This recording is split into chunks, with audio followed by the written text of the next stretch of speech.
Okay, thank you for your patience. Welcome to the Committee on Health and Human Services. Secretary, will you please call roll? Assembly members Dahlia. Here. Edgeworth. Gonzalez. Here. Goulding. Gray. Still here. Hafen. Here. Hibbets. Here. Hunt. Here. Jackson. Here. Koenig. Nadeem. Present. Wen. Here. Orntlicker. Here. Chair Brown-May. Here, thank you. If you will please mark Assemblymember Goulding absent excused. Assemblymember Koenig when he arrives. I think he should be here shortly. Yes? Okay. Thank you. A couple housekeeping items. First, apologies for the late call to order. Reminder to please silence your electronic devices. If you want to testify, sign in at the table at the door. Members of the public may provide testimony on a bill in person or by telephone. To do so, you will dial 888-475-4499. Do I have the agenda today? Oh, I have it right here. Sorry. And then the meeting ID today, that's not today. I got it, it's right here, sorry. The meeting ID today is 828-921-38919, and then press the pound sign. You are welcome to tune in on Nellis or our YouTube channel if you'd like to watch online. Public comment will be taken at the end of today's meeting. Each person will be limited to 2 minutes. As a reminder, courtesy and respect in all of our interactions, please. Please mark Assemblymember Koenig present. Note that committee members will be using their laptops to view handouts and other documents. Please don't take that as a sign of disrespect. We do have a pretty quick agenda today. We're going to move into work session first. We do have 4 bills on work session today. As a reminder, it's not customary to take testimony or to otherwise rehear bills. However, we may invite a witness forward if we have questions. We will start with Senate Bill 8, and we will turn this over to Mr. Florence. Thanks, Madam Chair. Davis Florence, Committee Policy Analyst for the record. The first bill on today's work session is Senate Bill 8, which revises provisions relating to services provided by the Aging and Disability Services Division of the Department of Health and Human Services. This was sponsored by the Senate Committee on Health and Human Services on behalf of the Aging and Disability Services Division. SB 8 revises terminology regarding individuals with disabilities, and there are no amendments for this measure. Thank you, Chair. Thank you, Mr. Florence. Members, are there any questions on this measure? No? Seeing none, I will entertain a motion to do pass. So moved. Motion by Vice Chair Wins, second by Assemblymember Gray. Any discussion on the motion? Seeing none, all those in favor say aye. Aye. Any opposed, nay. Motion passes unanimously. Thank you. We'll give the floor statement to Assemblymember Hunt. Thank you. The next item on our agenda is Senate Bill 9. Mr. Florence? Thank you, Madam Chair. Davis Florence, Committee Policy Analyst for the record. Senate Bill 9 revises provisions relating to Medicaid. SB 9 revises state law to comply with federal law by requiring certain health insurers and other providers of health insurance to respond within 60 days to a state agency's inquiry regarding a payment claim for a medical item or service, and there are no amendments to this bill. Thank you, Chair.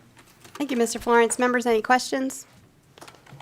Seeing no questions, I will entertain a motion to do pass. So moved. Second. Motion by Vice Chair Wynn, second by Assemblymember Gonzalez. Any discussion on this motion? Seeing none, all those in favor say aye. Aye. Any opposed, nay. Motion carries unanimously. We'll give that floor statement to Assemblymember Gonzalez. Thank you, Chair. Thank you. Next on our agenda, Senate Bill 24. Mr. Florence? Thank you, Madam Chair. Davis Florence for the record. Senate Bill 24 provides for the certification and regulation of emergency medical responders and was sponsored by the Senate Committee on Health and Human Services on behalf of the Division of Public and Behavioral Health. This was heard on April 28th. SB 24 provides for the certification and regulation of emergency medical responders and prescribes them certain duties and authorities, and there are no amendments to this bill. Thank you, Chair. Thank you. Members, any questions? Seeing none, I will entertain a motion to do pass. So moved. Motion by Assemblymember Gray, second by Vice Chair Wynn. I'm good. Okay, any discussion on the motion? All those in favor say aye. Aye. Any opposed, nay. Thank you. Motion carries unanimously. We'll give that floor statement to Assemblymember Dahlia. And next on our agenda, Senate Bill 84. Mr. Florence. Thank you, Chair. Davis Florence for the record. Senate Bill 84 revises provisions relating to domestic violence and was sponsored by the Senate Committee on Health and Human Services on behalf of the Joint Interim Standing Committee on Judiciary, and this was heard on April 25th.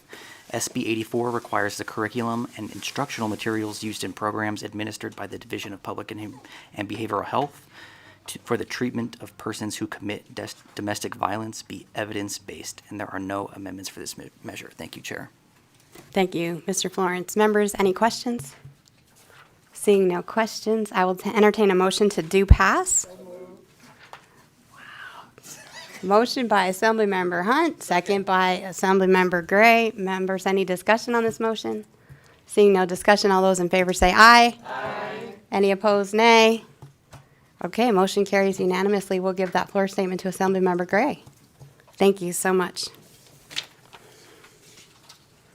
Okay, members, that leads us to the agenda that we have for bill hearing today.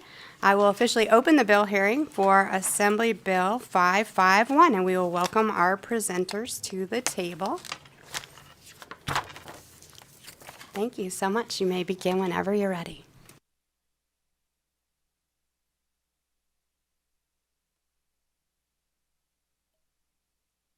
All right.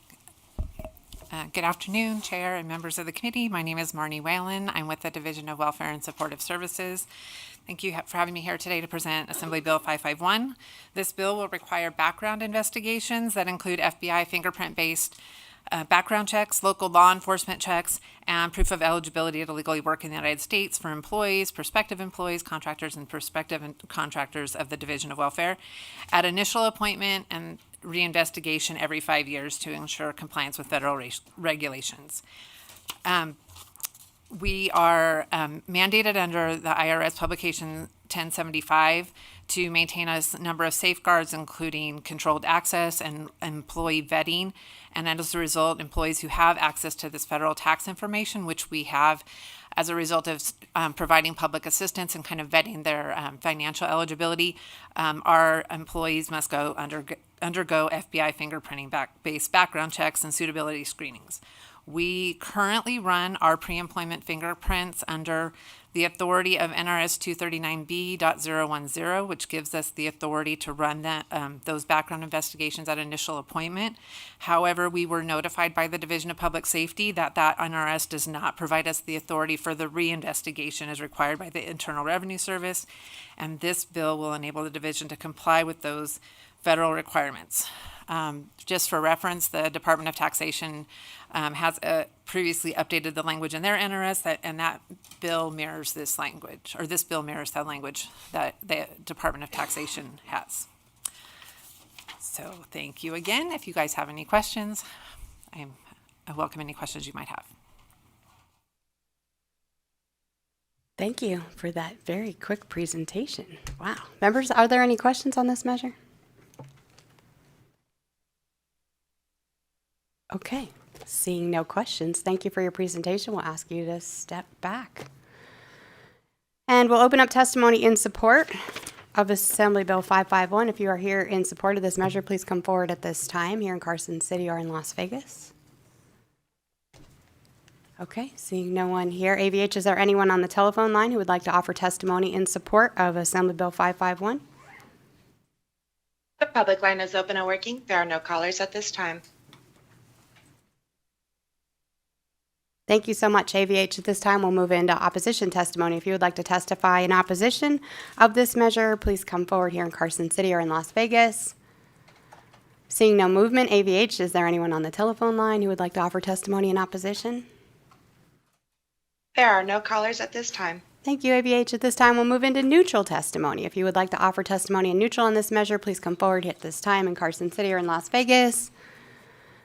Seeing no movement, AVH, one more time, is there anyone on the telephone line at this point who would like to offer testimony in neutral?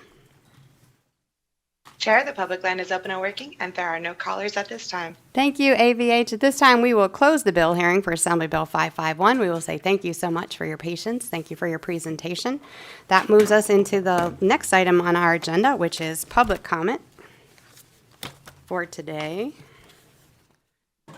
If you would like to offer public comment, the telephone line is 888-475-4499, and today's meeting ID again is 828-921-38919, and enter the pound sign. Is there anyone here in Las Vegas here in Carson City or in Las Vegas who would like to offer public comment at this time? We got a shaking our head. No, that's good. Okay.